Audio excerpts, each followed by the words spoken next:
Mi hermana perfecta intentó arruinar a mi novio acusándolo de acoso frente a toda mi familia, pero no contaba con que él iba a proyectar en la televisión de la sala los videos de ella rogándole ser su amante. Mi hermana mayor siempre fue la niña de oro de la familia. La que sacaba las mejores notas. La que mis padres presumían en cada reunión. La que, según ellos, nunca daba problemas. Yo crecí siendo, básicamente, la sombra de Valentina. No voy a aburrirlos con toda la historia de la infancia, porque honestamente no es lo importante aquí. Lo importante es lo que pasó hace unos meses, cuando mi demasiado consentida hermana decidió que también quería quedarse con mi novio. Se llama Mateo. Llevamos juntos casi 2 años, y desde el primer día que lo presenté en una comida familiar, noté algo raro en la forma en que Valentina lo miraba. Al principio pensé que estaba exagerando. Que tal vez era mi inseguridad de toda la vida, esa que se forma cuando creces comparándote con una hermana que siempre parece ganarle a todo lo que tú tienes. Pero no. No estaba exagerando nada. Mi hermana delirante empezó, poco a poco, a aparecer en lugares donde Mateo estaba. Casualmente en el gimnasio donde él entrena. Casualmente en la cafetería cerca de su oficina. Casualmente en absolutamente todos lados. Mateo, para su crédito completo, nunca le siguió el juego. Ni una sola vez. La primera vez que ella intentó algo más directo fue en mi propio cumpleaños. Estábamos en mi casa, con la familia reunida, y Valentina se le acercó a Mateo en la cocina, mientras yo estaba distraída atendiendo a mis tíos en la sala. Le dijo, textual, según me contó él después, que una mujer como yo no sabía apreciar a un hombre como él, y que ella sí sabría hacerlo. Mateo, sin perder la compostura, le respondió que estaba muy enamorado de mí, y que le agradecería que no volviera a decirle algo así. Mi hermana perfecta se rió, como si fuera un chiste, y se fue de la cocina como si nada hubiera pasado. Cuando Mateo me lo contó esa misma noche, sentí una mezcla rara de furia y de una especie de tristeza cansada, porque una parte de mí ya se lo esperaba desde hacía tiempo. Le pregunté si quería que hablara con ella, que pusiera un límite claro de una vez. Me dijo que no todavía, que prefería manejarlo él mismo, con calma, sin necesidad de armar un drama familiar por algo que esperaba que se quedara en un intento aislado. No fue un intento aislado. Las semanas siguientes, mi hermana insufrible empezó a mandarle mensajes directamente a Mateo. Mensajes que él, con muy buen criterio, guardó absolutamente todos, con capturas de pantalla, con fecha y hora, sin borrar ni uno solo. Al principio eran mensajes disimulados, del tipo oye, ¿me recomiendas algún lugar para hacer ejercicio?, como si necesitara consejos de fitness de él específicamente y no de cualquier otra persona en el planeta. Después se fueron poniendo cada vez más directos. Comentarios sobre lo atractivo que se veía en tal o cual foto de sus redes sociales. Preguntas sobre si alguna vez había pensado en estar con alguien más aventurera. Mateo respondía siempre lo mismo. Corto, claro, sin dejar espacio a ninguna interpretación. Que estaba conmigo. Que la quería a ella solamente como su cuñada. Que le pedía, por favor, que dejara de escribirle ese tipo de cosas. Mi hermana, que nunca en su vida había escuchado un no que le importara de verdad, simplemente lo ignoraba y seguía intentando. Hubo una noche, un viernes cerca de la 1 de la mañana, en la que Mateo me llamó completamente descolocado. Me dijo que alguien estaba tocando la puerta de su departamento, y que a través de la mirilla podía ver que era mi propia hermana. Le pregunté, todavía medio dormida, si estaba segura de que era ella. Me confirmó que sí, sin ninguna duda, porque además tenía las cámaras de seguridad del pasillo de su edificio, que él mismo había instalado meses atrás después de un problema con paquetes robados. No abrió la puerta. Ella tocó varias veces, insistiendo, y él escuchó decir, del otro lado, cosas que preferí no repetirle a mis padres en ese momento, porque sabía que nadie me iba a creer sin pruebas contundentes. Al día siguiente, cuando Mateo revisó con calma la grabación de las cámaras del pasillo, descubrió que mi hermana, mi propia hermana consentida, había ido hasta su departamento vestida únicamente con ropa interior y un abrigo ligero, con toda la intención de que quedara absolutamente claro qué era lo que estaba ofreciendo esa noche. Cuando me contó eso, sentí que algo dentro de mí se quebraba, pero al mismo tiempo, extrañamente, sentí un alivio enorme. Porque por primera vez en mi vida, tenía pruebas concretas de que Valentina no era esa persona perfecta que todos en mi familia insistían en ver. Le pedí a Mateo que guardara absolutamente todo. Cada mensaje, cada captura, cada segundo de video de las cámaras de seguridad. Él ya lo había hecho, sin que yo se lo pidiera, porque desde el principio tuvo la sospecha de que en algún momento iba a necesitar defenderse con pruebas, no solamente con palabras. Los siguientes 2 meses fueron, de alguna manera extraña, un poco tensos pero también divertidos, si me permiten decirlo así. Cada vez que había una reunión familiar, mi hermana delirante intentaba algún acercamiento nuevo, cada vez más obvio, y cada vez Mateo la dejaba en ridículo con una tranquilidad que a mí me hacía sonreír por dentro. Una vez intentó sentarse pegada a él en el sofá durante una cena de Navidad, prácticamente empujándome a mí hacia el otro lado. Mateo se levantó de inmediato, con una excusa perfectamente natural sobre ir a ayudar en la cocina, y no volvió a sentarse cerca de ella en toda la noche. Otra vez, en el cumpleaños de mi padre, intentó bailar con él solo entre familia, y Mateo, sin perder la sonrisa, le dijo frente a todos que prefería bailar conmigo, porque yo era su novia, y que le parecía un poco raro que ella insistiera tanto en bailar específicamente con él. Ese comentario, dicho con total naturalidad, hizo que varios de mis tíos se quedaran callados un segundo, procesando lo que acababa de decir, aunque nadie se atrevió a comentar nada en ese momento. Mi hermana la niña de oro simplemente sonrió, como si nada, y cambió de tema rápidamente. Yo, por dentro, sentía una satisfacción enorme cada vez que la veía intentar algo y fallar, aunque también sentía una furia acumulada que sabía que en algún momento iba a necesitar salir de alguna manera. Ese momento llegó hace apenas unas semanas, en una comida familiar que mis padres organizaron para celebrar el ascenso de Valentina en su trabajo. Porque claro, hasta sus fracasos personales necesitaban convertirse en una excusa para celebrarla todavía más. Estábamos todos reunidos en la sala de mis padres. Mis tíos, mis abuelos, algunos primos, y por supuesto Mateo y yo, sentados juntos, como siempre. En un momento de la tarde, sin ningún tipo de advertencia previa, mi hermana se levantó, con lágrimas en los ojos que ahora sé perfectamente que eran completamente fingidas, y dijo que necesitaba hablar de algo importante. Toda la sala se quedó en silencio, esperando que dijera algo relacionado con su trabajo, con algún problema de salud, cualquier cosa razonable. En lugar de eso, señaló a Mateo con el dedo y dijo, con una voz temblorosa perfectamente ensayada, que llevaba meses acosándola.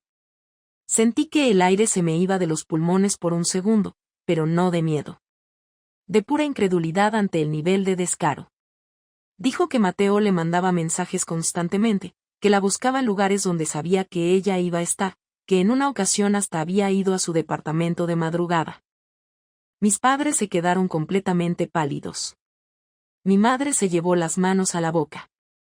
Mi padre miró a Mateo con una expresión que mezclaba shock y una furia que empezaba a formarse rápidamente. Valentina siguió hablando, cada vez más emocionada, diciendo que no había querido contarlo antes porque no quería arruinar mi relación, porque me quería demasiado como para hacerme daño con algo así. La ironía de esa frase, viniendo de la misma persona que había ido a tocarle la puerta a mi novio en ropa interior a la 1 de la mañana, casi me hace soltar una carcajada en medio de todo el drama. Mi tía, siempre tan dramática, ya estaba prácticamente llorando también, abrazando a Valentina como si fuera una víctima de una tragedia enorme.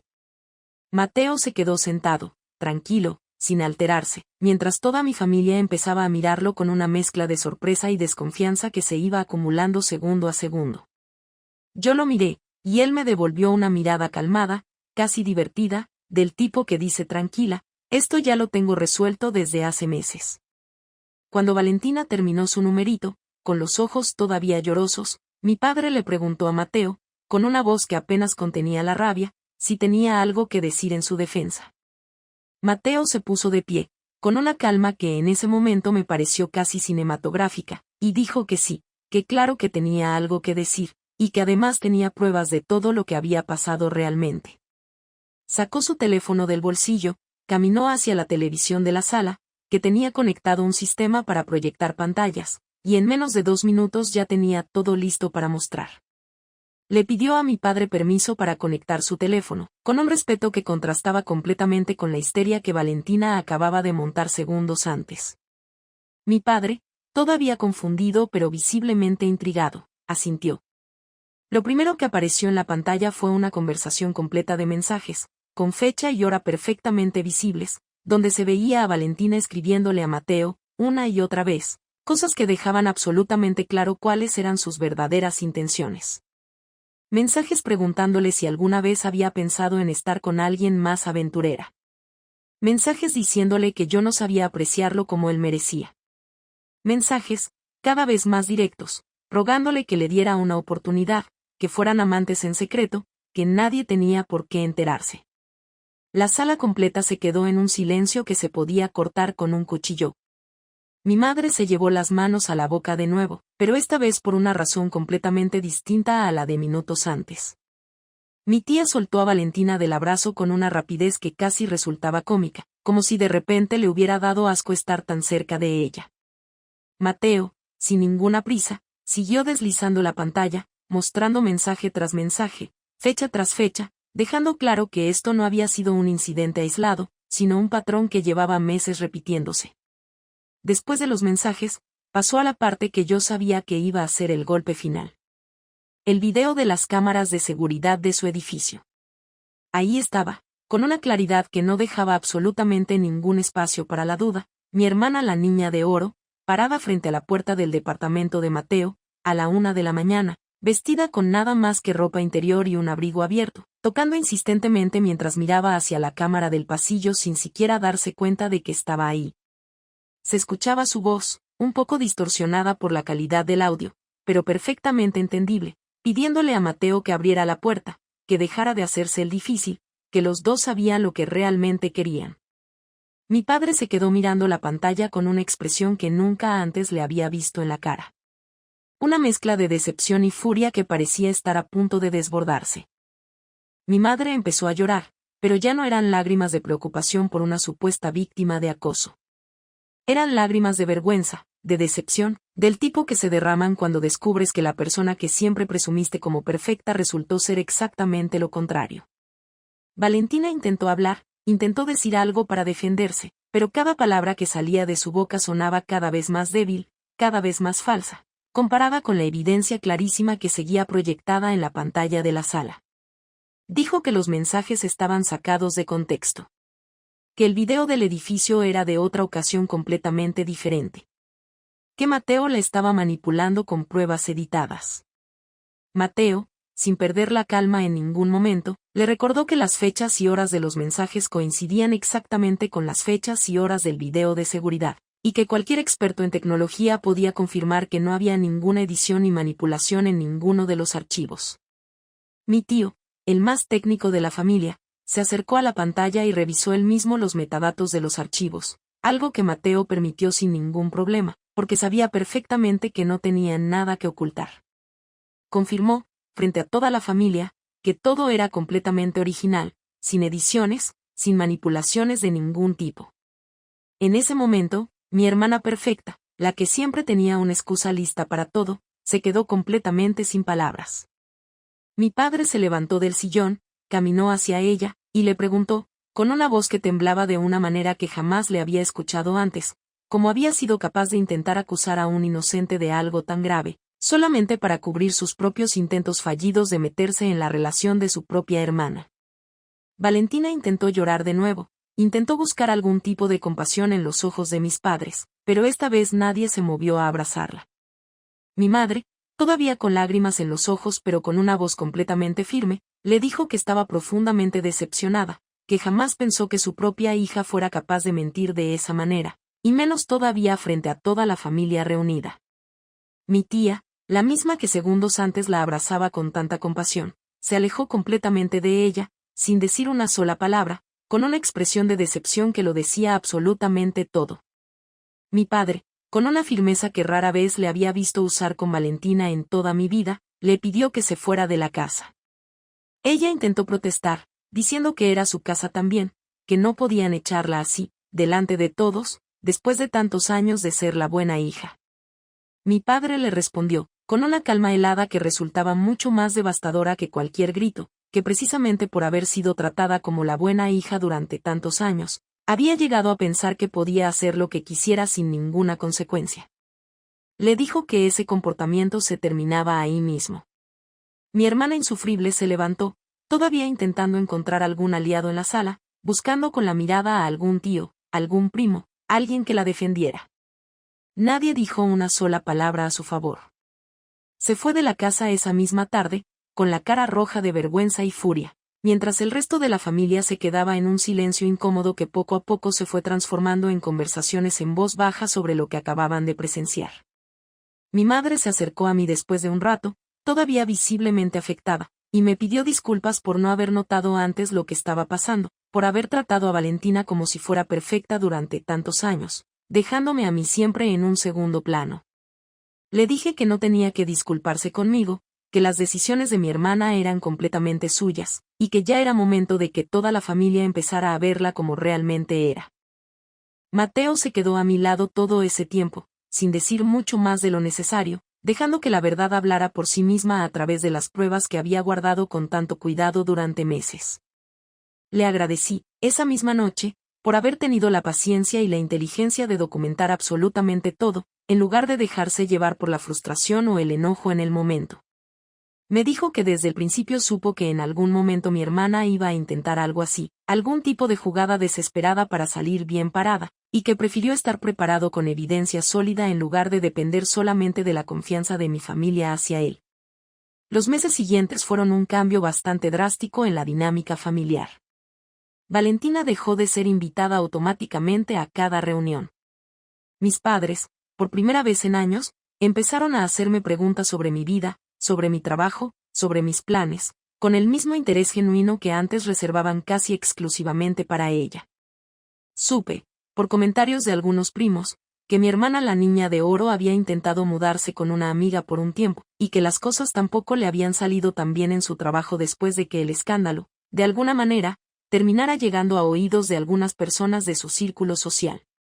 No sentí ninguna necesidad de buscarla, de reconciliarme rápidamente, de fingir que nada había pasado solamente para mantener la paz familiar de siempre.